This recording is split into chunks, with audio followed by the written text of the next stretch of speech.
You've felt it before, haven't you? That strange paradox where the quieter the room around you becomes, the louder your thoughts grow.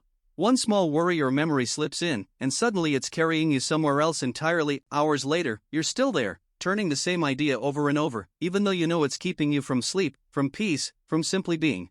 It's as if your mind is trying to protect you by thinking harder, yet the harder it thinks, the more exhausted you feel. And in that moment, you don't feel broken or strange. You feel seen, because this is something so many of us carry quietly. You recognize the behaviors immediately. Maybe it's the way you replay a conversation from earlier in the day, wondering if your tone sounded off or if you should have said something different. Or perhaps it's lying awake at night, tracing every possible outcome of a decision you haven't even made yet. What if you choose the wrong job, the wrong words, the wrong path? You scroll through old messages, analyzing the tone between the lines, or you sit with a cup of tea gone cold while your thoughts wander through every what if? That could have changed your life. These aren't quick flashes. They linger, pulling you into loops that feel both familiar and inescapable, leaving you drained yet unable to step away. Psychologists call this pattern rumination, the repetitive, often involuntary return to the same thoughts, feelings, or uncertainties, especially the ones that carry distress or incompleteness. Unlike purposeful problem solving, rumination doesn't move you forward, it circles in place, keeping the mind busy without offering resolution. This is why you can't seem to stop at night, even when your body is begging for rest. This is why your brain keeps looping back to the same worry, replaying it as if one more pass might finally bring relief. When rumination takes hold, the default mode network, the brain's system for inward reflection, memory, and imagining what might come next, stays strongly active, pulling you deeper into your inner world. At the same time, the prefrontal cortex, which normally helps shift your attention or gently redirect focus, struggles to interrupt the flow. It's not weakness. It's your brain doing what it was built for, scanning for threats, trying to make sense of pain, staying vigilant even when the danger lives only in thought. But here's the part no one tells you: your mind isn't actually trying to solve the problem. It's trying to avoid a feeling.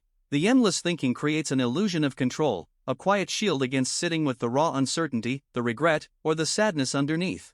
That's why the loop feels strangely comforting even as it exhausts you. The roots of this tendency often reach back into childhood or the environments that shaped you. Perhaps you grew up where emotions felt unpredictable, and thinking carefully became your way of creating safety, anticipating problems, preparing explanations, trying to stay one step ahead.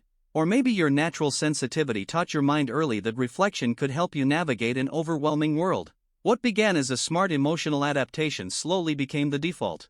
It wasn't chosen. It was learned, quietly and faithfully, as a way to care for yourself. What's interesting is that this way of thinking appears in two forms. There's the reflective version, where you turn things over with gentle curiosity and often arrive at real insight or better choices. Then there's the brooding version, the heavier loop that stays stuck on the pain, the why me, the endless replay of what went wrong. One can nourish understanding. The other quietly drains the light from your days. Both rise from the same mind, yet they leave you in very different places. Your mind isn't stuck because it's weak. It's stuck because it doesn't know when to stop solving, because stopping would mean facing the feeling it's been circling to avoid. And still, the same tendency carries real strength. People who think deeply often notice subtleties others miss: the unspoken emotion in someone's voice, the long threads connecting past choices to present moments. This depth fuels genuine empathy and thoughtful creativity.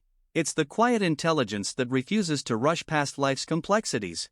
The shift doesn't come from forcing the thoughts away, that only tightens their hold. It begins with a simple, repeatable moment of awareness.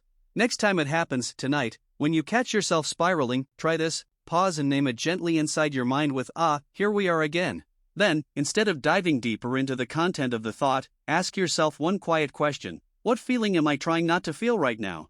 Don't answer it immediately. Just let the question sit.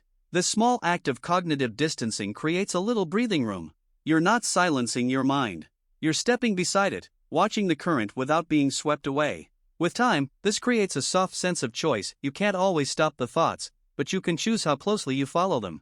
In the end, thinking too much isn't something that needs to be fixed or silenced. It's a sign of how much you care about making sense of this complex life, how sincerely you reach for understanding in its beautiful messiness. Your mind keeps turning things over because it loves truth enough to keep searching. The real peace doesn't arrive the day the thoughts finally quiet down. It arrives on the nights you learn to sit with them without letting them steer the entire evening, when you realize you can hold both the depth of your thinking and the gentle permission to simply be. You are not too much for this world. You are someone whose mind is wide awake to it. And in that wakefulness, even the loops can become part of a quieter, more compassionate way of moving through life.